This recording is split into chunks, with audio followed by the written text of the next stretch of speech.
Donc ici, pour ceux qui ont suivi l'émission d'hier, on nous a posé la question au sujet de ce qui a été dit du haut de la chair de la fois passée.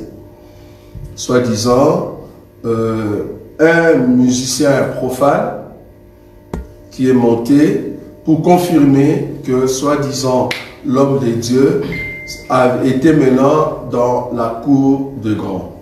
Donc, il est entré maintenant dans la cour de grand.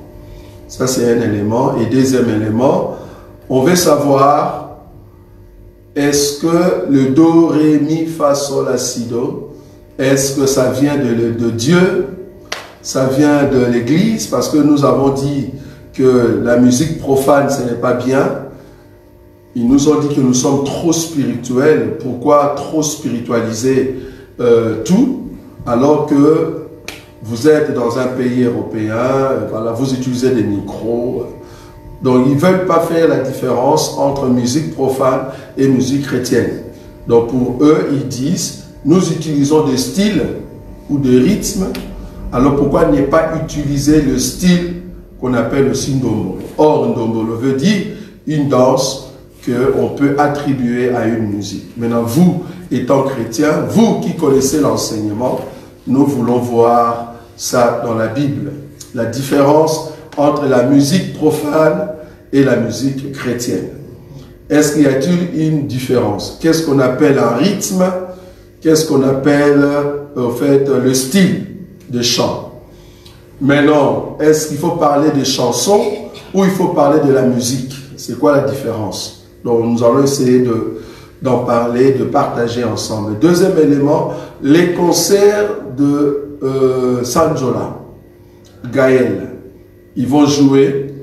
J'ai appris qu'il y a une différence de place. Donc, il y a ceux qui seront des VIP et il y aura d'autres qui seront de normal. Les montants de normal s'élèvent à 51 €. Donc, il y a ceux qui vont entrer. Et le montant de VIP à 80 € apparemment. Je ne sais pas, 80 ou 85. Okay. Donc, du coup, est-ce que nous, étant Église, vu que là-bas, Gaël chante les choses de Dieu, est-ce que l'Église peut dire aux membres d'aller assister Gaël dans tout ce qu'il va faire comme concert? Est-ce que vous avez des écritures? Ne pensez pas, il faut avoir des écritures. Il faut avoir des écritures. Si vous avez suivi l'émission d'hier, en tout cas, vous pouvez toujours avoir des arguments. Est-ce que nous, Église, nous pouvons dire au peuple de Dieu, allez suivre tel concert, bien qu'on connaît bien le critère qu'ils ont mis pour ce concert-là? Voilà. En tout cas, je vous laisse la place. Comme vous savez, aujourd'hui, c'est vendredi. Vous avez le droit d'intervenir. Vous avez le droit de poser des questions. C'est vraiment questions et réponses. Partage en même temps avec des écritures. Ok. Je commence d'abord parce que là, apparemment, je vois déjà que vous n'avez pas de questions. À chaque fois, c'est toujours moi qui commence. Est-ce que quelqu'un peut nous expliquer cette écriture? Ou soit, si tu veux, apporter une lumière par rapport à cette écriture. Psaume chapitre 150. Psaume chapitre 150, le verset 5 et 6, il est dit, louez-le, non, je commence à partir du verset 3. Louez-le au son de la trompette, louez-le avec les luttes et la harpe, louez-le avec les tambourins et avec des danses. Louez-le avec les instruments à cordes et le chalumeau. 5. Louez-le avec le cymbale sonore. Louez-le avec le cymbale retentissante. 6.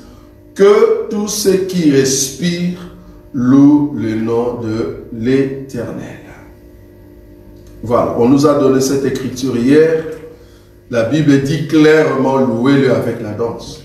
Une personne qui danse, loue Dieu. Une personne, hein, c'est comme ça qu'eux ils ont dit, hein, une personne qui danse, loue Dieu. Une personne qui joue au tambourin, loue Dieu. Une personne qui joue à la guitare, loue Dieu. Pourquoi? Parce que la Bible dit que tous ceux qui respirent louent le nom de l'Éternel. Qu'est-ce que vous en dites? Vous qui êtes avertis, ayez des Écritures pour donner l'éclaircissement là-dessus. Voilà. Oui? Oui. Donc bien que vous avez commencé en citant les instruments, moi, je vais commencer au moins au dernier verset. Oui. Quand la Bible dit que tous ceux qui respirent louent l'Éternel, alors nous devons chercher à comprendre qui sont là ceux qui respirent. Et quand nous voyons à la lumière des Écritures, tous les gens que nous voyons ici, ils respirent. Mais il y a respirer et respirer. Oui. Tous les hommes que nous voyons ici, ils vivent, ils marchent, ils bougent, ils mangent, ils font tout. Mais dans la lumière de l'Écriture, nous disons que tout le monde ne respire pas. Très bien. Et nous pouvons aussi ajouter en disant que tous ceux que nous voyons là qui sont en mouvement, qui sont en train de marcher, de courir, de faire tout ce que l'homme peut faire, ils ne sont pas vivants. Ils ne vivent pas. Ils sont morts. Pourquoi nous disons cela?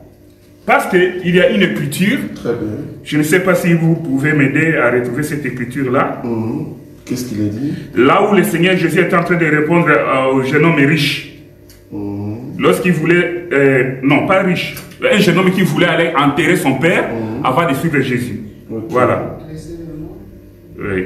Laissez les morts enterrer leurs morts. Voilà. Ok.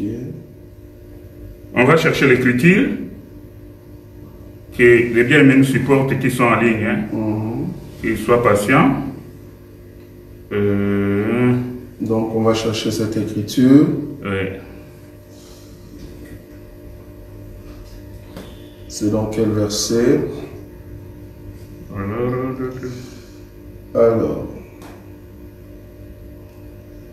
Donc aidez-nous, hein, donc il faut faire de recherche. Oui. Laissez le mort enterrer et toi suivez-moi. Ça va? C'est ça l'écriture. Wow. Alors, je vois c'est quelle écriture. On va le chercher rapidement.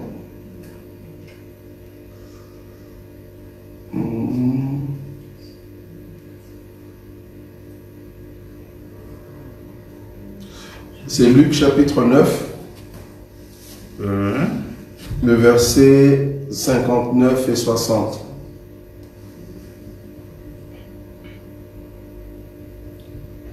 Ok. Je lis au nom de Jésus. Amen. Il dit à un autre, suis-moi. Et il répondit, Seigneur, permets-moi d'aller d'abord ensevelir mon père. Mais Jésus lui dit, laisse les morts ensevelir leurs morts, et toi, va annoncer le royaume de Dieu. Parole du Seigneur. Amen. Voilà. Déjà, nous avons ce témoin qui nous dit que il y a des morts qui doivent enterrer leurs morts. Comment un mort peut enterrer son mort? Par là, nous allons maintenant pour comprendre celui qui respire et celui qui ne respire pas. Très bien. Or, l'Écriture me dit que celui qui a le Fils a la vie. Très bien. Donc, celui qui n'a pas le Fils n'a pas la vie. Hébreu. Voilà. Hébreu. C'est Hébreu. Chapitre combien? Alors.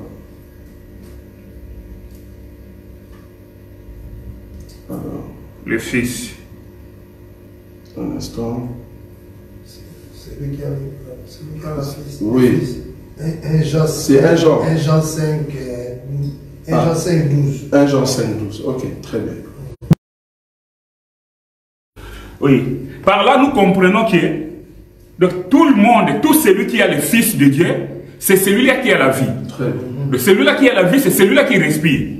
Par contre, donc tout celui qui n'a pas le Fils de Dieu n'a pas la vie, c'est un mort. Bien qu'il marche, bien qu'il mange, bien qu'il danse, bien qu'il saute, bien qu'il peut aller au concert, mais c'est un mort. Donc, un mort, même s'il va au concert, on dit qu'il va louer Dieu. Il ne loue pas Dieu. Parce qu'il n'est pas vivant, c'est un mort. Donc, devant Dieu, ce monsieur-là, la louange que vous pouvez jouer, tous les instruments du monde que vous voulez, sachez bien que cette louange-là, pour ces gens-là, n'arrive pas devant le trône de Dieu parce que ce sont des morts. Or, les morts ne peuvent pas louer Dieu. Seulement ceux qui ont la vie, ceux qui ont le souffle de vie, la respiration, ceux qui respirent, c'est seulement ceux-là qui peuvent louer Dieu. Et voilà un peu, si je peux m'arrêter là pour ne pas... Dans l'écriture de Psaume chapitre 150, le dernier verset, que tous ceux qui respirent louent le nom de l'Éternel. Ceux qui respirent, c'est seulement ceux qui ont le Fils. Amen. Donc ce sont eux qui vont louer l'Éternel. Maintenant, est-ce qu'ils peuvent louer l'Éternel avec des danses? Quelle danse? Est-ce que la danse de David? Ils ont dit la danse de David, c'est-à-dire, bon, ceux qui ont le Fils, c'est-à-dire les chrétiens. Ils sont partis comme ça. Cela veut dire les chrétiens. Donc si je suis chrétien, donc je peux maintenant louer Dieu avec la danse. Et quelle danse? Ben, je vais danser comme David. Est-ce que David a dansé les danses qu'on voit aujourd'hui? Quelle a été la danse de David? Ce sont des questions comme ça qu'il faut avoir, surtout en termes de la musique. Cette question, c'est la sœur Liliane et Maman Nadine qui vont répondre. Quelle a été la danse de David? Nous sommes là pour faire un partage, donc veuillez nous chercher dans la Bible. Quelle a été la danse de David? Parce qu'ils nous ont dit les tombolo, c'est aussi une danse, ça fait partie de notre culture. Qu'est-ce que vous voulez danser? Même quand les anges sont venus du temps où Jésus était né, la Bible dit, les anges ont loué Dieu. Ils ont chanté, non? Ok. S'ils ont loué Dieu, parce que louer Dieu avec les danses, ok? Si les anges ont dansé, ils ont dit, si les anges ont dansé, ils ne vont pas danser la danse du Congo. Ils vont danser une danse des cultures juives. Donc, laissez-nous danser nos ndombolo. Voilà. Quelle est la danse de David? Moi, je connais, mais j'ai oublié. Comment? J'ai oublié. Oui, très bien, c'est ça. Donc, il faut trouver l'écriture. Là, on parle de la danse de David. C'est se prosterner devant Dieu. C'est-à-dire s'humilier devant Dieu. Voilà, on va prendre l'écriture. Cherchez-moi cette écriture. Alors, la danse de David. Donc c'est très important. Hein? Ce sont des petites choses, mais tu vas trouver ça partout. Tu vas partir.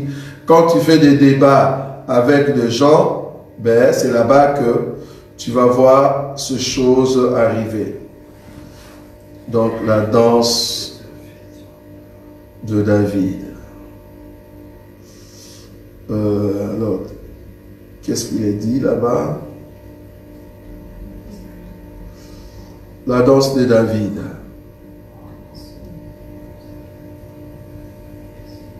Tac.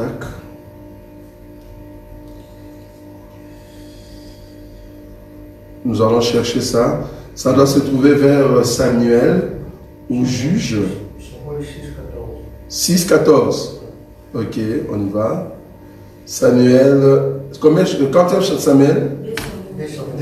2 Samuel 6-14. C'est ça? 2 Samuel 6-14. Ok, attends. Ben, je peux prendre ici.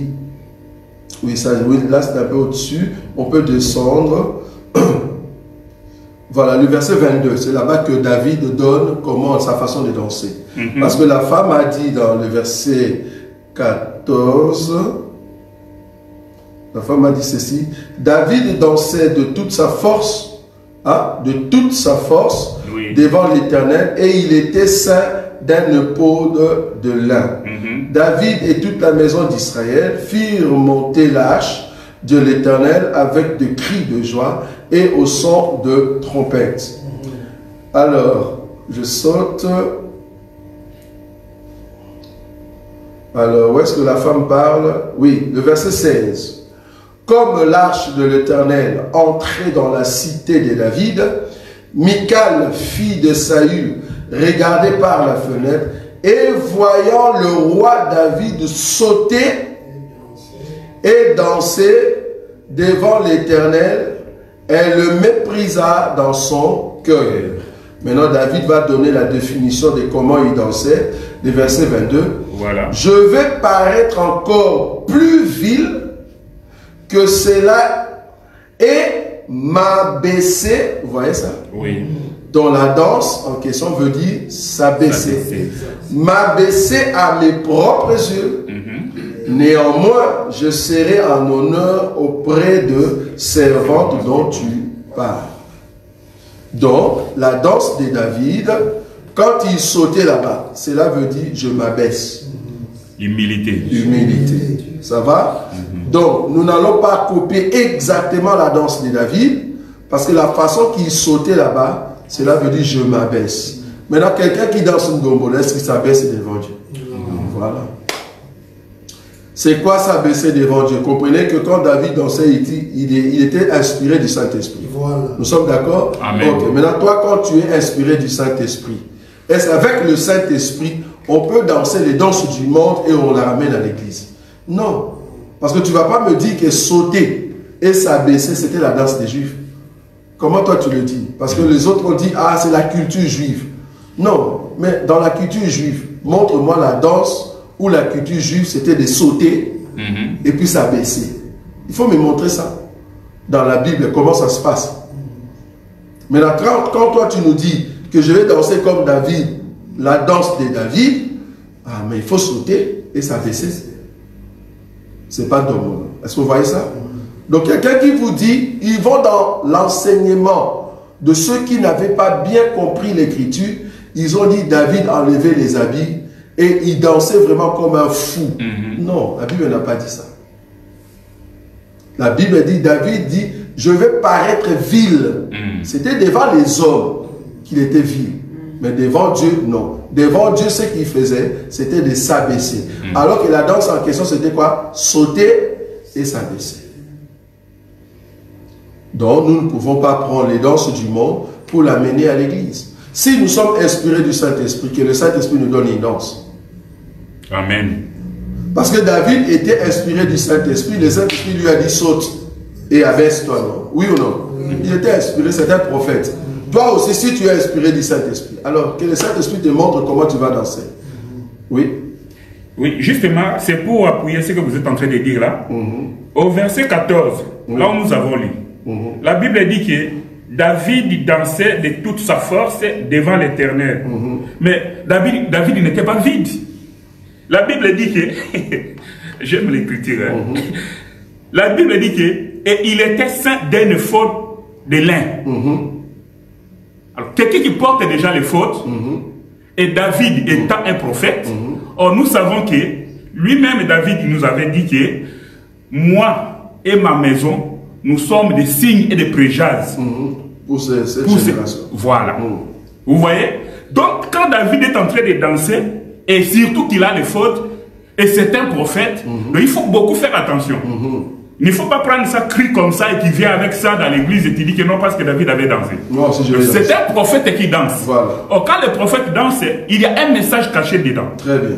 Donc, il est en train de transmettre un message. Oui, donc le mouvement du prophète, c'était l'enseignement. Voilà, justement. Donc, le mouvement des prophètes, c'est tout un enseignement. Très bien. Alors, il faut avoir les oreilles ouvertes, les yeux ouverts, la pensée que le Seigneur entre dans ton cœur pour te révéler ces choses-là. Très bien. Tu vois? Sinon, donc c'est ce que nous voyons maintenant, que tous ces gens-là qui prennent les danses dans le monde, ils viennent avec ça et ils vont même plus loin pour dire que Mabine Utanalola, la danse est venue du ciel, Satan a volé. Et c'est écrit où cette écriture?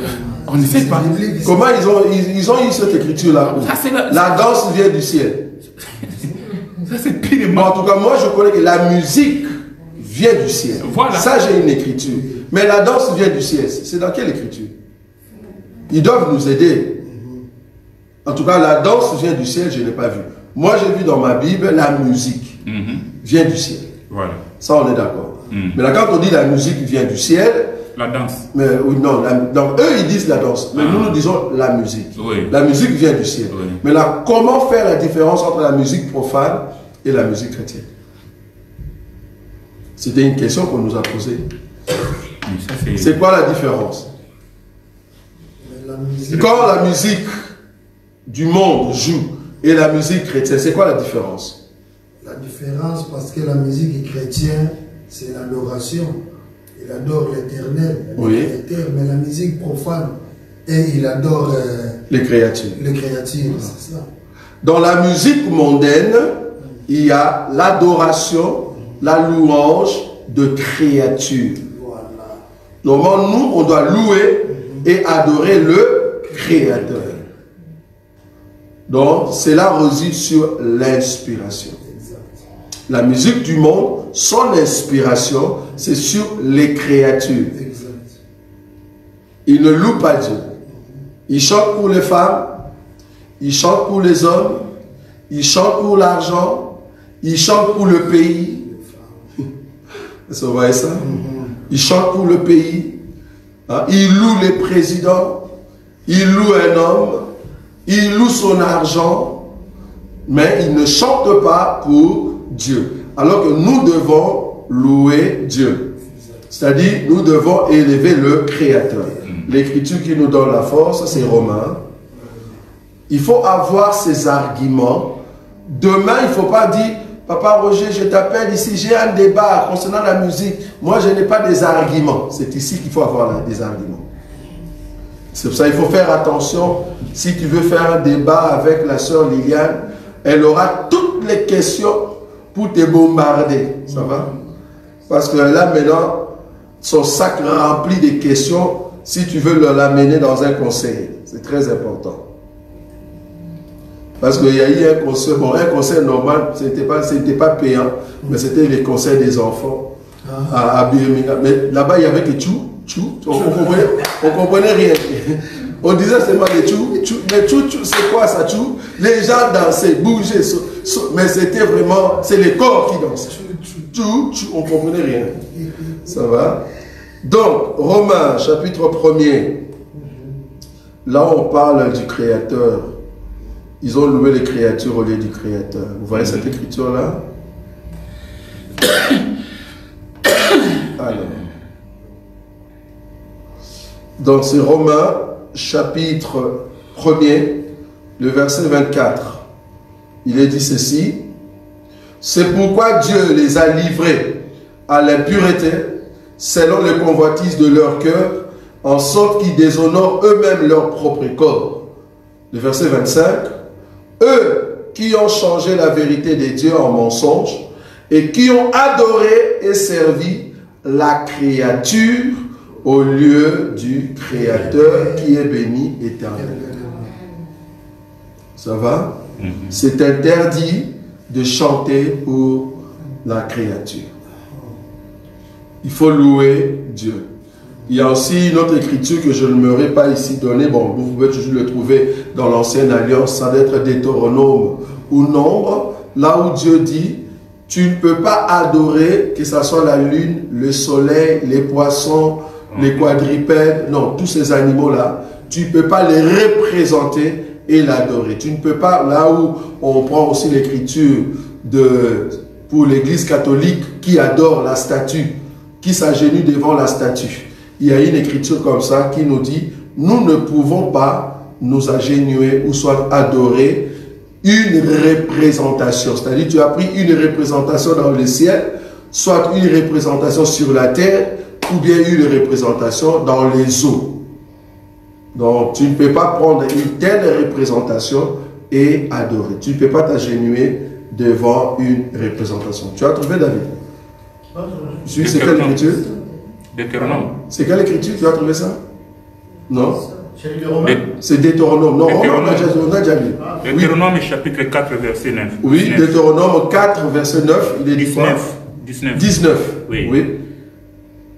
Veille sur ton âme, de peur que, levant tes yeux vers le ciel, et voyant le soleil, la lune et les étoiles, toute l'armée des cieux, tu ne sois entraîné à te prosterner en leur présence et à leur rendre un culte. Ce sont des choses que l'Éternel, ton Dieu, a données en partage à tous les peuples sous les ciels, sous les ciels tout entier. Ok, continue. Oui. 20. Mais vous, l'Éternel vous a pris et vous a fait sortir de la fournaise de fer de l'Égypte, afin que vous fissiez un peuple qui lui appartient en propre comme vous l'êtes aujourd'hui. Et l'Éternel s'irrita contre moi à cause de vous. Et il jura que je ne passerai point le Jourdain et je n'entrerai point dans le bon pays que l'Éternel ton Dieu te donne en héritage. Je mourrai donc en ce pays-ci. Je ne passerai point les Jourdains, mais vous les passerez et vous posséderez ce bon pays. Verset 15. Verset 15. Puisque vous n'avez vu aucune figure les jours où l'Éternel vous parla du milieu du feu à l'Horeb, veillez attentivement sur vos âmes. 16. De peur que vous ne vous corrompiez et que vous ne vous fassiez une image taillée, une représentation de quelques idoles, la figure d'un homme, la figure d'un homme ou d'une femme, oui, 17. la figure d'un animal qui soit sur la terre, la figure d'un oiseau qui vole dans les cieux, la figure d'une bête qui rampe sur le sol, la figure d'un poisson qui vive dans les eaux au-dessus de la terre. Donc ici, on nous dit, tu ne peux pas t'imaginer ou créer une image. La figure d'un homme ou d'une femme, voilà, tu ne peux pas adorer cela. Or, nous, dans nos cantiques, la personne que nous adorons, c'est Dieu. C'est pour ça que quand vous écoutez la musique, quand vous écoutez la musique, tu vois que la musique adore un homme. Adore un homme, fais attention. Dans la musique, on loue le nom d'un pasteur, fais attention. Vous voyez ça? Dans la musique, on loue le nom d'un homme, fais attention. La musique ne respecte pas l'enseignement. Parce que là où on ne respecte pas l'enseignement, ça s'appelle abomination. Donc quand la musique ne respecte pas l'enseignement, fais attention. C'est pour cela que tout enfant de Dieu doit connaître l'enseignement. Pour ne pas chanter n'importe quoi. Ce que nous appelons Biemba Yemba. Sinon tu vas chanter n'importe quoi. Parce qu'il y a des chansons ces derniers temps terribles, tu te dis, mais c'est quoi cette chanson-là? Ça vient d'où? Quelqu'un qui dit Yesu bisou. Quelqu'un chantait comme ça. Jésus bisou. Il pense que dans le monde spirituel, on peut faire bisou à Jésus. Jésus bisou. Quelqu'un qui dit par exemple, Seigneur, ouvre le ciel pour qu'on voie ta gloire. Tu n'as pas bien prié. L'écriture se trouve dans la Bible, mais l'écriture n'est pas chrétienne.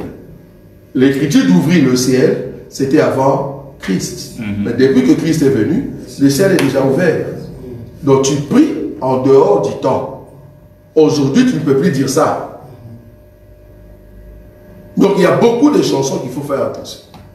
Ça va? Sinon, vous allez vraiment taper à côté. Et surtout, les clips. Les diables parlent par des images. De la même manière aussi, Dieu parle tantôt d'une manière, tantôt d'une autre. Les diables aussi, ils parlent tantôt d'une manière et tantôt d'une autre. Rien que par le clip, les images dans un clip d'une chanson religieuse. Tout ce qu'ils font là-bas, il faut toujours regarder. Il faut toujours voir, est-ce que ce n'est pas un enseignement codé? Parce que le diable aujourd'hui, il n'apparaît pas comme ça. Parce qu'il va apparaître très bientôt. Mais pour le moment, il n'apparaît pas. Pour le moment, il parle avec des langages codés. C'est bizarre. Le diable vraiment copie le Dieu Tout-Puissant. Dieu a parlé en Israël en parabole, avant qu'il vienne se montrer clairement. Et le diable aussi parle en parabole, en signe caché, parce que très bientôt il va se montrer. C'est bizarre. Vous voyez? Donc il parle en code. Voilà. Ça va? Donc la différence entre la musique profane et la musique chrétienne est que l'inspiration et n'est pas au fait la même. Ça va? La musique chrétienne, son inspiration, c'est pour adorer, louer qui? Louer les créateurs. Mais la musique profane, son inspiration, c'est pour louer les créatures. Ça va? Très important. En ce qui concerne les chansons, qu'est-ce que vous comprenez par une chanson? Les chansons, c'est quoi? Ce sont des paroles qu'on met dans une musique, dans une mélodie. Si quelqu'un dit, par exemple, Jésus... non, c'est quoi? Je vais prendre quelque chose de simple. Ok. Quelqu'un qui dit, Dieu qui a créé toutes choses, tu es mon Dieu, c'est toi qui me gardes. Et puis, la chanson se limite là, et on fait de CD. On donne gratuitement. On vous dit que c'est une chanson de Dieu. Qu'est-ce qu'il faut comprendre avant de se dire que c'est une chanson de Dieu? Parce que tout le monde peut chanter quelque chose de Dieu. Maintenant, quel est l'élément qui va me soutenir de se dire, ça, c'est une musique chrétienne, ça, l'autre n'est pas une musique chrétienne? Il y a une compatibilité. C'est-à-dire, par l'enseignement qu'il a dit à l'intérieur, et quoi? Quels sont les éléments? Donc, il y a d'abord la parole, et quoi encore? Oui, les textes, c'est-à-dire la parole, et quoi encore? Il y a encore un autre élément. Parce que la personne peut respecter vraiment l'enseignement. Mais après... Les écritures qui... Oui, c'est ça, la parole. Quoi encore? La personne. L'eau et le robinet. L'eau et le robinet. L'eau et le robinet. Donc il faut regarder l'eau qui sort et je regarde le robinet. Si le robinet n'est pas compatible, si le robinet n'est pas propre, parce que moi je connais quelqu'un qui a chanté pour Dieu, mais il est musicien profane. Bon, il est déjà mort. Qu'on appelait Kester. Ils sont nombreux. Ils sont nombreux. Mais lui, il était vraiment profane. On sait que c'est profane. Mais il a vraiment créé une chanson où il parlait de Dieu juste. Mais c'est profane. Même aujourd'hui, le musicien congolais Kofi, si vous ne savez pas, allez sur YouTube, il a créé une chanson de Dieu. Hein? Ça, vous n'avez pas entendu? Hein? Attends, il dit quoi? Nzambe Kumama, c'était quand on voulait l'arrêter. Quand on voulait l'arrêter. Oui, en France, on voulait le mettre dans la prison. Et comme il était acquitté, et il a fait une chanson, on l'appelle Acquittement. Il dit Kolo Kumama. Il dit Kolo Kumama. Il loue Dieu dans cette chanson. Mais c'est un musicien profane. On ne va pas prendre cette musique pour dire, ah, c'est la musique de Dieu. Pourquoi? Les paroles sont vraies, que tu loues Dieu, que tu élèves Dieu, mais le robinet est sale. Donc du coup, je ne peux pas prendre cette chanson et chanter. Est-ce que nous sommes d'accord? Donc du coup, oui, pardon. Par exemple, comme nous confions à chanter avec Miss ensemble, oui. Est-ce qu'on peut chanter la chanson? Non. Non. Voilà. C'est très bien. C'est un bon exemple. Nadine, oui. La parole peut être correcte de fois, mais le robinet n'est pas propre. Il ne faut pas oublier, il y a plusieurs musiciens chrétiens, musiciens profanes qui font aussi le cabal. Oui. Ça veut dire, et tu vois, la parole est juste, ils disent Dieu soit loué, c'est toi qui as créé le ciel et la terre. Mais comme il fait le cabal, ce n'est pas le Dieu créateur que nous louons. Donc c'est coder leur langage. Voilà. Donc ça aussi, il faut faire attention. Il s'agissait de quel Dieu. Voilà. Donc ça peut être juste, il y a beaucoup qui font du cabal. Donc, voilà. Donc du coup, le robinet n'est pas juste. Même ceux qui se disent musiciens chrétiens, il faut vérifier leur robinet. Oui ou non? Oui. Ok. S'il faut vérifier le robinet, maintenant il y a un concert qui va se jouer ici à Birmingham. On a mis le prix 50 € pour les pauvres et 80 € pour le riche VIP. Qu'est-ce que vous en dites? Est-ce que vous avez une écriture? Est-ce que c'est bon, oui ou non? Mais nous savons que c'est Gaël. Donnez-nous une écriture. C'est Gaël, hein, ils vont jouer, c'est quand même Gaël. Donnez-nous une écriture, Gaël va jouer. Moi j'ai une écriture ici, que j'ai donnée hier. Pourquoi est-ce que nous disons que ces concerts-là, Dieu ne sera pas là? Ça c'est fort. Les concerts de Sanjola, de Gaël, qui va se jouer ici à Bruxelles, qui sera ici à Birmingham, les Atoms, les Nadège, tous ces gens-là, ils vont chanter. Nous disons, nous, par rapport à l'enseignement, Dieu ne sera pas présent. Donc tous ceux qui vont partir, ils ne vont pas rencontrer Dieu là-bas. C'est comme si tu allais dans un concert de Kofi Olomide. Pourquoi nous disons cela? Une écriture, je donne. Je prends cette écriture ici. Pourquoi nous disons que Dieu ne sera pas présent là-bas? Dieu ne sera pas présent. C'est parce que c'est par rapport à cette écriture ici. Je prends Jacques chapitre 2, le verset 2. Tu peux commencer, l'homme de Dieu, parce que moi ici, je n'ai plus le truc. Jacques chapitre 2 à partir du verset 2. Jacques chapitre 2 à partir du verset 2. Je lis au nom de Jésus. Oui. Supposez en effet qu'il entre dans votre assemblée un homme avec un anneau d'or et un habit magnifique. Donc, moi je continue maintenant. Supposons en effet, entre dans votre conseil, dans votre journée de louanges, un homme bien vêtu, un homme avec un anneau, un homme riche, VIP. Est-ce que vous voyez ça? Ok, continue. Et qu'il y entre aussi un pauvre misérable vêtu. Qu'il y ait aussi un pauvre misérable vêtu dans vos conseils. Donc il y a VIP et le pauvre. Ok. Si, tournant vos regards vers celui qui porte l'habit magnifique, vous lui dites, toi, assieds-toi ici à cette place d'honneur. Et si vous dites au pauvre, toi, tiens-toi là debout. Ou bien, assieds-toi au-dessous de mon marchepied. Donc ici, si toi tu tournes l'œil, tu dis à l'homme qui est riche, VIP, vous les VIP dans notre conseil, dans notre journée d'adoration, votre place est considérée, votre place est louée, c'est une bonne place. Vous asseyez-vous ici. Alors vous les autres, les pauvres, parce que vous n'avez pas payé l'argent des VIP, restez-vous là-bas dans des marchepieds. Restez debout. Nous considérons ici le VIP. Et la Bible dit, si tu trouves ces concerts-là, un concert ou une journée de louanges, on fait ces choses-là. Qu'est-ce que la Bible dit? Ne faites-vous pas en vous-même une distinction? C'est-à-dire une séparation. Ne faites-vous pas une séparation. Tu divises déjà, oui. Et ne jugez-vous pas sous l'inspiration des pensées mauvaises? Ne jugez-vous pas sous l'inspiration des pensées comment? Mauvaises. Là où il y a des pensées mauvaises, Dieu n'est pas là. Non, il peut pas être. Dieu n'est pas là.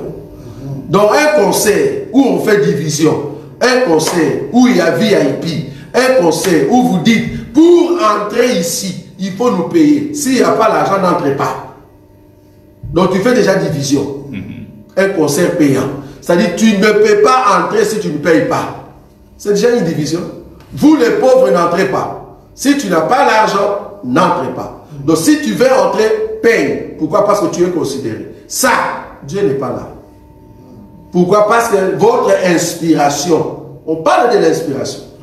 Parce que nous n'avons que deux esprits qui peuvent nous inspirer. Soit c'est Satan, soit c'est Dieu. Or, Dieu ne peut pas t'inspirer pour que tu mettes un montant. Parce que quand tu mets un montant, ça dit que tu as divisé. Voilà, tu as séparé. Le séparatisme, comment on dit, le favoritisme. Tu as fait le favoritisme. Tu as favorisé ceux qui ont l'argent et les autres non. Et la Bible appelle ça inspiration des pensées mauvaises. Là où il y a des pensées mauvaises, Dieu n'y est pas. Donc tous ceux qui vont aller dans ces concerts de Sanjola, soi-disant des Gaël, là où ils vont jouer leur musique, comprenez que vous êtes animés des pensées mauvaises, vous tous. Dieu ne sera pas là-bas. Dieu ne peut pas être là où il y a les péchés, là où il y a les ténèbres. Donc dans ces concerts-là, il n'y aura que ténèbres. C'est la même chose ce qui s'est passé au stade de martyr. La même chose. C'est pour ça qu'il y a eu des morts. Là où Dieu est, on ne peut pas commencer à tuer les gens, alors que les gens sont venus pour adorer Dieu. On peut pas tuer, Dieu ne peut pas tuer les gens parce qu'ils sont venus l'adorer. Ce n'est pas possible. Parce que nous sommes d'accord qu'aucune chose ne peut nous arriver sans que Dieu soit comment? Auteur. Donc, c'est comme si Dieu avait dit, venez m'adorer, je vais vous tuer. Non. Dieu a permis parce que l'ennemi voulait faire quelque chose de mauvais. Donc, l'ennemi profite toujours là où il y a le ténèbre. Comme il avait vu qu'il y avait les ténèbres dans le conseil de stade de martyr, voilà, l'ennemi a profité, il y a eu de morts. Alors que le peuple était averti avant de partir. Mais comme le peuple sont têtus, voilà, il y a eu de morts. Ça va? Donc, un concert payant, nous sommes contre. Tous ceux qui font des concerts payants ne verront pas Dieu. Tous ceux qui font des concerts payants n'entreront pas au ciel. Dieu n'est pas dans des concerts payants. Que ce soit la personne qui paye, que ce soit la personne qui vous fait payer, vous n'entrerez pas au ciel. Parce que celui qui vient payer, il a dit, je veux me distinguer avec les autres. Je veux me distinguer avec les autres. C'est déjà le favoritisme. Dieu n'est pas dans des concerts payants. Non, nous sommes contre. Et nous serons toujours contre. Si vous voulez des concerts payants, alors montrez-nous une écriture qui nous donne aussi les droits de mettre un panier avant que tout le monde entre ici. Tu dois à tout prix payer pour écouter la parole de Dieu. Là, nous disons Amen. Comme dans l'église, il n'y a pas un panier pour entrer et écouter la parole de Dieu. Donc, vous aussi, si vous voulez une contribution, nous sommes d'accord. Parce qu'à l'église, quand les gens viennent, nous demandons une contribution. Qui ont l'offrande? Est-ce que vous pouvez offrir à Dieu? Mais ce n'est pas obligatoire. Si vous voulez, ok, mettez une offrande sans obligation. Ça, nous allons venir. Donc, je peux venir écouter même si je n'ai pas l'argent. Voilà. Étant pauvre, je n'ai rien. Je peux te donner ce que j'ai, ce que je possède. Mais ne me dis pas, avant d'entrer, il faut payer autant. Là, la Bible dit, ce sont des pensées mauvaises. Donc, je ne viens pas. Or, c'est quoi les cantiques?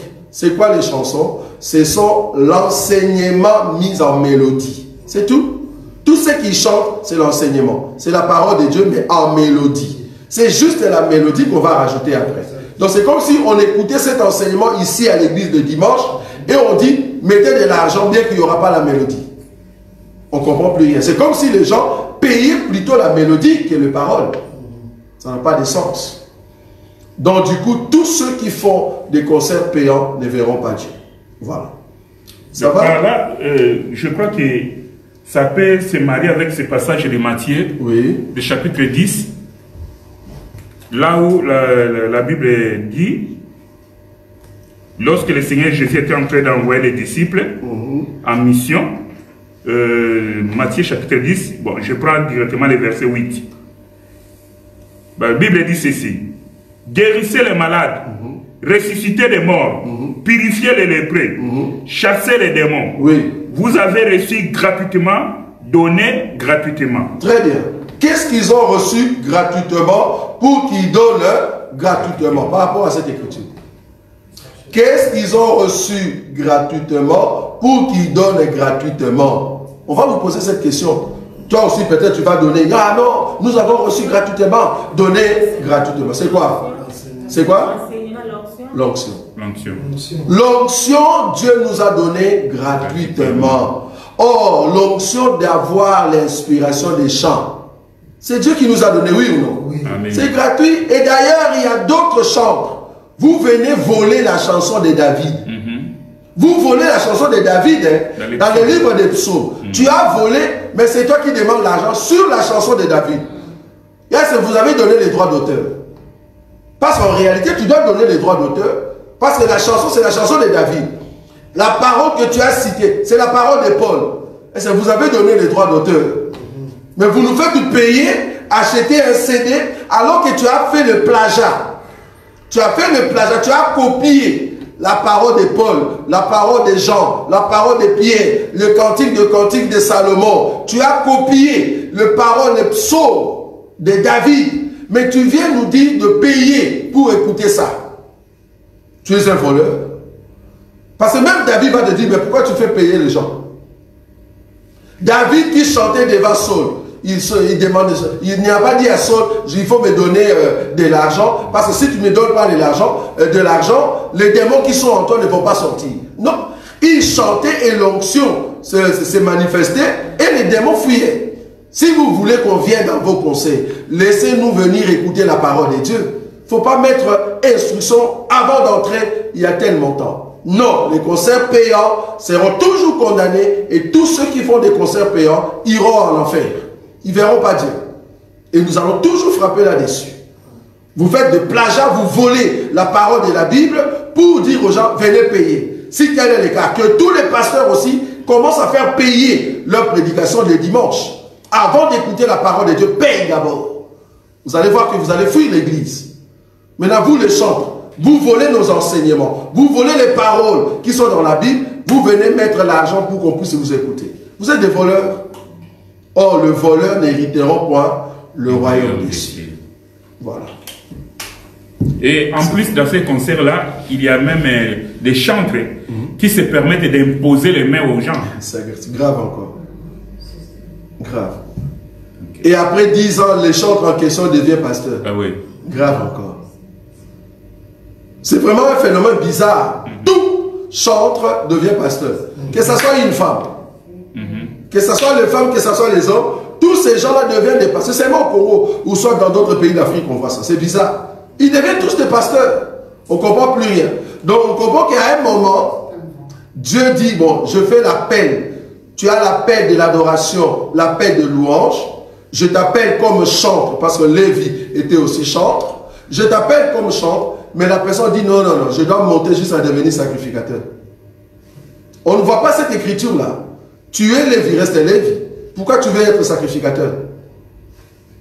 Parce que l'enseignement se trouve dans la bouche du sacrificateur. Toi, tu n'es pas sacrificateur, tu es Lévi. Depuis quand tu es devenu sacrificateur? Tout chantre au Congo doit devenir pasteur. On ne comprend plus rien. C'est parce que du côté pasteur, ça donne bien. Ça paye. C'est facile. J'ai vu un homme de Dieu, il a fait une porte en bois. Ah, quelle génération nous passons. Il a fait une porte en bois. Il a embelli avec l'huile d'olive qu'on vend dans des supermarchés, qu'on grille les beignets. Il s'est mis au milieu, un pied de l'autre côté, un pied de ce côté-là, dans la ligne de la porte au milieu. Comme si l'écriture de Apocalypse qui dit un pied dans l'eau, dans la mer et un pied sur les montagnes. Et puis il prend le micro, il commence à prier. Il dit, Père, je veux que cette porte devienne la porte du ciel. Et quand il a fini de prier, il dit maintenant tout ce qui est à l'église d'être d'un côté. Et puis il dit, tous ceux qui veulent entrer au ciel, tu payes l'argent, tu passes par la porte, tu vas entrer au ciel. Et les gens commencent à payer. Et bizarrement, quand les gens venaient, ils payent. Quand ils passent par la porte, la personne tombe. On se dit, est-ce que c'est l'onction? C'est les démons? C'est Satan? On ne sait pas. On ne comprend plus la génération d'aujourd'hui. Donc, apparemment, les gars, la porte qu'il a créée, c'est la porte des cieux. Si tu te trouves, par exemple, au Cameroun, je ne sais pas moi si les gars se trouvent. Et ceux qui sont à Ouila, en Angola, comment ils vont venir là-bas jusqu'au Cameroun pour entrer par la porte? C'est seulement les Camerounais qui vont entrer au ciel. Voyez comment est-ce que la génération d'aujourd'hui est perdue parce qu'ils ne veulent pas écouter l'enseignement. Voilà. Oui, non. Moi, j'ai une question concernant les baptêmes. Oui, dis-moi. Je voulais savoir si quelqu'un est dans un désert. Oui. Là où il n'y a pas l'eau, il n'y a pas la rivière. S'il reçoit le Seigneur, comment il va recevoir le baptême? Très bien. Donc, concernant les baptêmes, quelqu'un qui est dans un désert, il reçoit le Seigneur là-bas et il n'y a pas l'eau. Dans un désert, tu as dit. Ok. Et il a besoin de recevoir le baptême. Comment est-ce qu'il sera sauvé?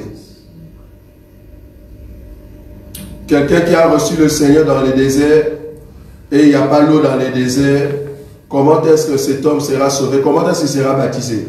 Oui. Bon, là, c'est un cas exceptionnel. Oui. Qu'on ne peut pas faire de ça toute une doctrine. Le cas là, c'est juste l'exemple que nous avons du voleur sur la croix. Très bien. Vous voyez? Donc, le Seigneur lui-même, il sait. Parce qu'il est maître des circonstances et des temps. À ce moment-là, lorsque la personne se trouve au niveau du désert, le Seigneur sait que là, il n'y a pas d'eau. Ou bien, bon, au moins qu'il nous perd un miracle pour sortir l'eau dans le désert, comme il avait fait avec le fils Ismaël.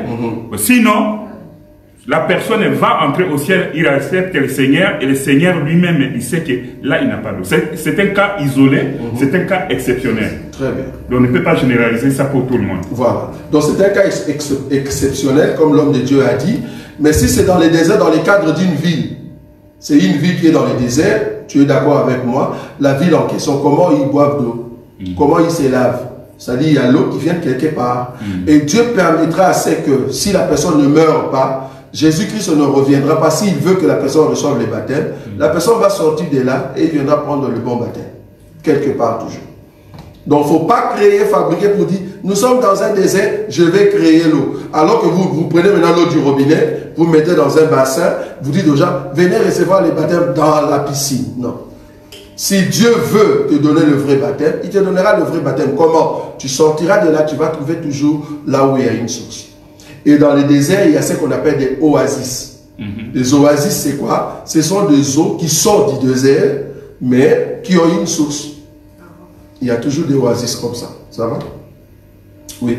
Toujours, donc par rapport au baptême, comme la sœur Liliane vient évoquer ça, le baptême, nous tous, on sait que le baptême, c'est doctrinal. Oui. C'est doctrine. Oui, la doctrine. La doctrine. Est-ce que le baptême, c'est juste, je sais que moi, je voulais savoir, le baptême est juste symbolique, ou bien il y a aussi, comment je peux, il y a aussi l'impact spirituel. Très bien. D'abord, c'est la même chose avec la Sainte Seine.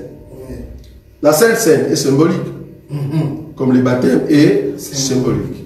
On est d'accord? Oui. Sa génuée est symbolique, Exact. mais qui a une pensée spirituelle.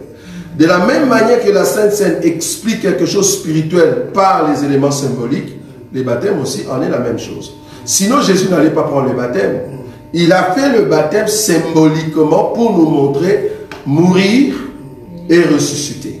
C'est juste ça. Donc, un homme qui est vivant doit pratiquer cette doctrine, la doctrine du baptême.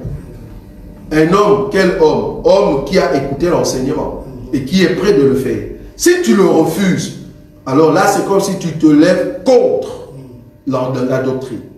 Parce que la doctrine, comme nous disons, c'est des éléments symboliques.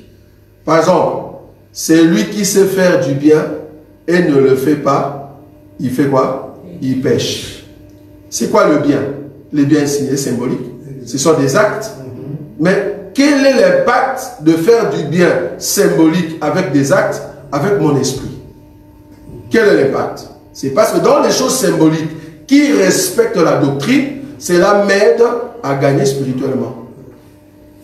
Tu comprends? Donc du coup, les baptêmes, quand tu respectes la doctrine du baptême, tel que les apôtres l'ont fait, oui, tu ajoutes en fait, comment on dit, le respect, la crainte de Dieu en toi, parce que tu as respecté au fait la parole de Dieu telle que écrite dans les Écritures. Ça va? Est-ce qu'il y a le verset que les apôtres ont baptisé dans la rivière? Dans des rivières ou dans l'eau qui coule? Oui, il y a une écriture. La Bible dit, Jésus lui-même ne baptisait pas, c'était ses disciples qui baptisaient. Dans cette écriture-là, on nous a donné là où Jésus baptisait. Ouais, oui, tu veux qu'on te donne ces versets? Oui. À la fin, on va te donner. Donc la Bible dit, Jean baptisait à Élim, et Jésus, je crois, il baptisait soit au Jourdain ou quelque part. Mais c'était l'eau, en fait, qui coulait. Ça va? Il y a une écriture comme ça. Donc on a dit que Jean baptisait à Élim, et Jésus baptisait de l'autre côté. On est venu dire à Jean, Jean, la personne que tu as baptisée dans le Jourdain, il fait trop de disciples. Vous voyez cette écriture-là? Voilà, c'est là-bas que les disciples, au fait de Jésus, baptisaient. Parce que la Bible dit clairement, Jésus lui-même ne baptisait pas. C'était ses disciples qui baptisaient. Et nous avons aussi d'autres écritures, par exemple l'écriture de Paul quand il a baptisé les gens, mais là on ne nous dit pas est-ce que c'était dans l'eau qui coule ou pas, mais dans les évangiles, là on nous dit clairement c'était dans telle eau, et puis voilà. Ça va?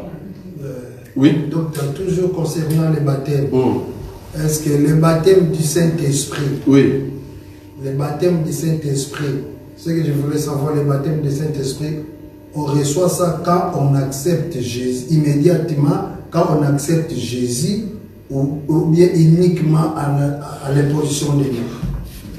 Doctrinalement, c'est après avoir écouté la parole, après le baptême, et on t'impose le main, doctrinalement.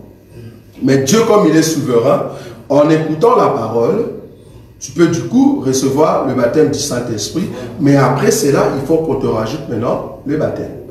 Voilà. On te rajoute le baptême, mais tu as déjà le Saint-Esprit. Tu as déjà le Saint-Esprit. Okay. On a vu ça dans les Écritures. C'est écrit noir blanc. Ça, c'est Corneille. C'est Corneille. Corneille, d'abord, il faut écouter la parole. Il n'y a personne qui va dire, je n'ai jamais écouté la parole, j'ai le Saint-Esprit. Impossible. Tu ne peux pas avoir le Saint-Esprit si tu ne l'as jamais écouté. Il y a déjà une écriture noire sur blanc qui a dit ça. Comment est-ce que, on dit, comment est-ce qu'ils parleront s'ils n'ont pas écouté? Hein, il y a une écriture comme ça, donc je crois dans les épîtres. Donc tu ne peux pas avoir le Saint-Esprit si tu n'as jamais écouté. Ce n'est pas possible.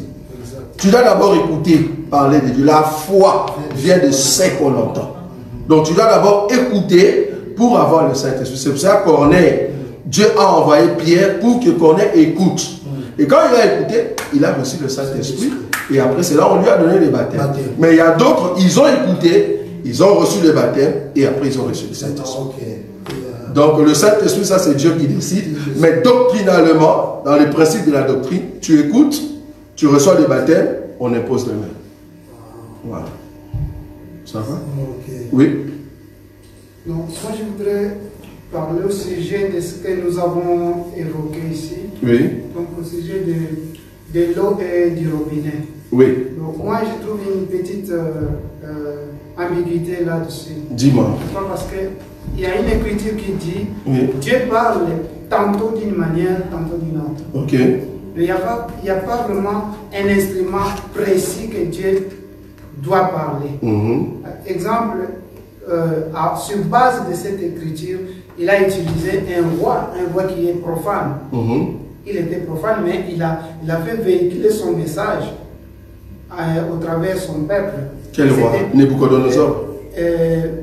C'est pas Darius, le nom m'échappe. Mais celui que David a craint.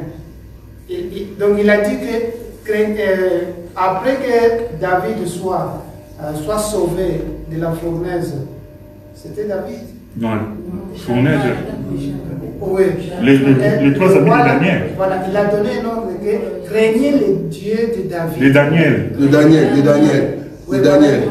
C'était Daniel. Oui. Mais c'était un profane, une personne. Ah non, ça c'est un témoignage. Ça c'est un témoignage. Mais Dieu a fait passer un message. Oui, mais là c'est pas l'enseignement. Nous ici on parle de l'enseignement. Enseignement et un témoignage, c'est pas la même chose. Un païen peut témoigner que Dieu est grand. Il a dit la parole de Dieu. Mais c'est la même chose. Une personne profane peut chanter pour Dieu. Oui. Dieu veut qu'un message soit véhiculé. Oui, mais le message est véhiculé, mais est-ce que je vais prendre cet enseignement-là? Je ne dis pas que cela soit une accoutumance. Mais il peut utiliser une personne profane. Une personne profane pour me prêcher ou pour témoigner de Dieu afin que je vienne à Dieu. Je vais expliquer. La femme samaritaine, parce qu'il faut avoir des écritures. La femme samaritaine, c'était une profane, je suis d'accord. Mais elle est partie dire aux gens, venez voir quelqu'un qui m'a tout dit. Est-ce qu'elle avait menti? Non. Les gens ont dit, ok, on va aller voir la personne qui t'a tout dit.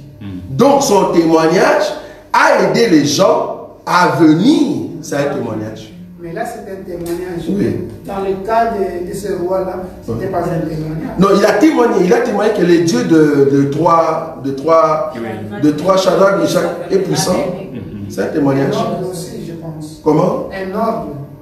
Ah oui, de craindre de ne pas les toucher, parce qu'il est roi. Mais c'est pas qu'il a dit, il n'était pas devenu prédicateur. Je ne sais pas si tu vas là où je suis. Donc, il a donné l'ordre étant roi, parce qu'il a vu la grandeur des dieux de Shadrach, Meshach et Abednego. C'est comme le roi aussi avec Joseph. Joseph a donné l'explication du songe de Pharaon. Qu'est-ce qu'il a dit? Joseph, tu peux tout toucher à part ma femme. Il a donné l'ordre. Tout le monde, agenouillez-vous devant Joseph. C'est l'ordre. Mais cela ne nous dit pas que c'est un message pour dire, nous allons maintenant, enfin, c'est Pharaon qui nous a dit d'aller vers Dieu. Ou soit qu'il nous a enseigné. Non. Ici, dans le cadre de la musique, cadre du robinet, c'est comme si, je peux prendre encore une autre écriture, Anne, l'animal. Il a parlé au prophète Bala. C'est l'âne qui a parlé. Est-ce que nous allons dire, ah là, à partir d'aujourd'hui, tu es devenu prédicateur? Non, voilà. Mais Dieu a utilisé le moyen. Donc, c'est ce que je disais, qu'il peut faire véhiculer son message au travers d'une personne du monde. Oui, ça je suis d'accord. Mais le problème est que est-ce que la personne peut m'enseigner? Oui, je vois là où tu parles d'accoutumance. C'est-à-dire, est-ce que la personne peut continuer à m'enseigner? Non. Oui, ça je suis d'accord. Donc là, l'âne n'est pas mon enseignant. Mais ici, quand nous parlons de robinet et l'eau, parce que tu veux boire, je ne sais pas si tu vois. Boire, c'est ça, manger l'enseignement. On est d'accord. Donc je ne peux pas venir boire l'eau là où le robinet est sale. Mais du moins, je peux voir l'eau qui sort d'un robinet et je viens. Mais si je vois que le robinet est sale, je ne bois pas. Donc du coup, c'est ce que j'appelle témoignage et enseigner. Un païen peut témoigner Dieu. Par un cantique, Dieu l'a utilisé pour m'attirer, moi, qui est son serviteur, de venir. On est d'accord? Par son témoignage. Maintenant, dès que je viens, mais ce n'est pas lui qui va m'enseigner. Voilà, c'est là-bas que je suis. Donc, du coup, un païen ne peut pas m'enseigner. Bien qu'il parle des choses de Dieu. Si je vois que c'est un païen, il ne peut pas m'enseigner. Donc, un cantique qui est sorti de la bouche d'un païen, je ne peux pas faire de ça mon enseignement. Mais ça peut m'aider. Par exemple, comme je dis, l'homme, le musicien chrétien, ouais, le musicien profane du Congo, il a dit Kolo, Kolo Kumama, Kolo. Ok, quelqu'un qui ne connaît pas Kolo, qui ne connaît pas Dieu, il veut maintenant louer Dieu. Il dit, ah, mais pourquoi il dit Kolo Kumama? Et puis dans la chanson, il explique que j'ai été acquitté, c'est mon Dieu qui m'a acquitté. La personne va dire, ah non, si lui, il a été acquitté, donc moi aussi, les mêmes dieux peuvent aussi m'aider. Mais il ne vient pas auprès de cet homme-là pour lui enseigner. Il va chercher Dieu auprès de ceux qui sont des bons robinets. Je ne sais pas si tu vois la nuance. Dans la nuance ici, le robinet et l'eau doivent t'enseigner. Si le robinet est sale, ce n'est pas possible. Oui. Et je voulais simplement compléter pour dire à Papa José qu'il y a de ces choses-là que Dieu fait, c'est pour manifester sa gloire, pour éclater sa gloire. Comme l'exemple que vous avez évoqué de Daniel, tu dois comprendre que ils avaient leur Dieu. Et ils avaient aussi, ils croyaient aux esprits. Mais quand tu lis bien cette écriture-là, tu vas voir que ils sont en train de témoigner, il est en train de dire que Daniel a un esprit supérieur. Tu vois? Daniel a un esprit supérieur. Pourquoi? Parce que Dieu voyait, il savait qu'ils avaient leur Dieu, et ils avaient aussi leurs esprits qui y croyaient. Mais pour montrer à lui-même et le roi que moi, je suis le Dieu suprême et que j'ai un esprit supérieur qui est au-dessus de tous les esprits, voilà pourquoi il a permis que lui-même puisse témoigner et donner cet ordre-là. Tu vois un peu? Donc il y a beaucoup d'exemples, comme l'homme de Dieu vient de donner là. Anne, il y a des pharaons, ils sont beaucoup, ils sont nombreux là. Nabucodonosor. Oui. Donc ils ont témoigné la puissance de Dieu d'Israël. Oui. Mais nous ne pouvons pas recevoir l'enseignement auprès de... Donc quand nous parlons de robinet et l'eau, c'est vraiment l'enseignement, pas témoignage. Voilà, donc un païen ne peut pas m'enseigner. C'est bon? Docteur. Oui. Je voulais faire voir l'éclaircissement sur ces versets de Job. Job 1 à partir du verset 4-6. La Bible nous dit que ses fils allaient les uns chez les autres. Oui. Et donnaient tour à tour un festin. Oui. Et il invitait leurs 3 sœurs à manger et à boire avec eux. Et quand le jour des festins était passé, Job appelait et sanctifiait ses fils. Oui. Puis il se leva le bon matin et offrait pour chacun d'eux un holocauste. Car Job disait, peut-être mes fils ont-ils péché et ont-ils offensé Dieu dans leur cœur. C'est ainsi que Job avait coutume d'agir. Très bien. Et maintenant le verset 6 qui m'intéresse ici. Or les fils de Dieu virent un jour se présenter devant l'Éternel et Satan vint aussi au milieu des les fils de Dieu. C'est qui les fils de Dieu on parle? Très bien. Donc ici, là on parle dans le ciel, hein, on n'est pas sur la terre. Donc quand on dit le fils de Dieu, c'est-à-dire on est dans le ciel, c'est pas ici. Le fils de Dieu, tu vas comprendre, c'est tout. Bon, moi je dis toujours que les fils de Dieu, avant de venir sur la terre, ils sont fils là-bas. Toi et moi, nous sommes fils avant de venir sur la terre. C'était la réunion de ce qu'on était dans l'éternité. Dans la réunion de l'éternité, nous aussi on était là. Je ne sais pas si tu vois. Quand on dit fils de Dieu ici, je ne saurais pas te dire si c'est les anges, parce qu'il y a d'autres personnes qui disent que ce sont les anges. C'était une réunion des anges. Non, ça ne peut pas être une réunion des anges. Les anges ne font pas partie, au fait, de la réunion céleste. Ça va? Quand on dit les fils de Dieu, c'est tous ceux qui doivent sortir de Christ, du Seigneur. Donc du coup, le fils de Dieu là-bas, qui faisait réunion, c'est tous ceux qui appartiennent à Dieu. Parce qu'en réalité, nous venons de l'éternité. À l'éternité, nous étions comment? Parce que l'écriture en question, or les fils de Dieu étaient venus se rassembler. Si tu regardes cette écriture, est-ce que c'était le temps de Job ou c'était avant? Parce que Job a vécu quel temps? Je ne sais pas si vous savez déjà. Job, l'histoire de Job. Est-ce que tu sais quand même quand est-ce que Job a vécu? Si tu regardes les Abraham, les Noé, les Isaac, les Jacob, les Joseph, les Daniel, les Ézéchiel, Job, il a vécu quel temps? Les Malachie, les Pierre, mais Job, si tu veux le mettre dans les temps, il a vécu quel temps? Le temps de Daniel? Non. Il a vécu le temps d'Abraham. Donc, il a vécu le temps de Sem. Vous voyez? Donc, quand tu prends l'écriture de Job, il faut le ramener vers la période de Sem. De Sem jusqu'à Abraham. C'est du temps d'Abraham que Job a vécu. Donc, tu vois un peu? Regarde là où on est. Donc, on n'est même pas du temps de Jacob et Isaac. Non. On est là-bas. C'est-à-dire là-bas. Maintenant, si l'écriture, par exemple, elle nous dit que Dieu s'est révélé à Abraham, mais nous voyons que Dieu aussi s'est révélé à Job. Donc, quand nous disons que Dieu s'est révélé à Abraham et qu'Abraham était le seul en Huth, dans le pays de Ur en Chaldée. Mais le même Dieu s'est révélé aussi à Job. Je ne sais pas si vous voyez là où je suis. Parce que Job est du temps d'Abraham. Il n'est pas du temps de Daniel. Non, non. Rien à voir. Donc, quand on dit le fils de Dieu, cela veut dire ceux qui étaient dans l'éternité.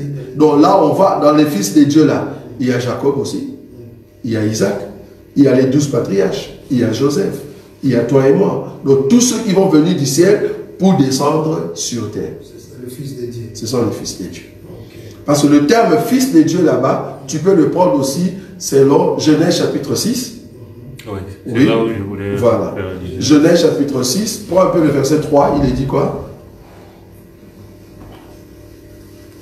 Genèse chapitre 6. Verset 3. Oui. Je lis au nom de Jésus. Oui. Alors l'Éternel dit, mon esprit ne restera pas à toujours dans l'homme, car l'homme n'est que chair. Verset 1er et 2. Oui. Lorsque les hommes eurent commencé à se multiplier sur la face de la terre, et que les filles, leurs filles nées, les fils de Dieu virent que les filles des hommes étaient belles, et ils en prirent pour femmes parmi toutes celles qu'ils choisirent. Tu vois, les fils de Dieu prirent les filles des hommes. Les fils de Dieu ici, ça c'est la lignée de Seth. Parce que quand on dit fils de Dieu, c'est-à-dire ceux qui invoquent Dieu. Or, qui sont ceux qui invoquent Dieu? À part Adam, à part Abel, mais Abel était tué. Tu vas voir que c'est la lignée de Seth. Parce que la Bible dit, quand Seth est né, la Bible dit, c'est alors qu'on commença à invoquer les noms de l'Éternel. Donc c'est la lignée de Seth qui sont le fils de Dieu. Et Luc va reprendre cette lignée pour montrer que c'est de cette lignée-là que Jésus est sorti. Lignée de fils de Dieu. Donc on comprend que le fils de Dieu, c'est vraiment ceux qui viennent de Dieu, mais ils étaient au ciel. Mais voilà, ils viennent maintenant sur terre. Amen. Amen. Voilà, nous avons terminé pour